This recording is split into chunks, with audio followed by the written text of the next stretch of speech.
Halo, pada kesempatan kali ini saya dan istri sedang membuat keripik pisang atau yang kami beri nama Bananera Chip Homemade.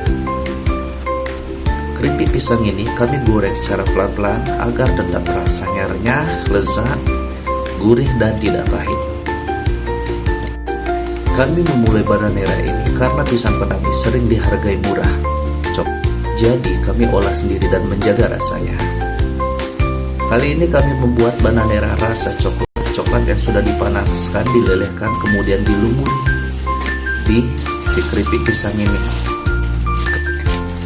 Kami bukan pabrik, kami hanya dapur kecil yang menjaga rasa.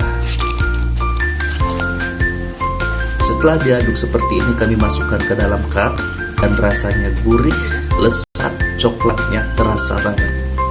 Ada varian rasa coklat, tiramisu, dan matcha, dibuat pelan-pelan dengan rasa seri.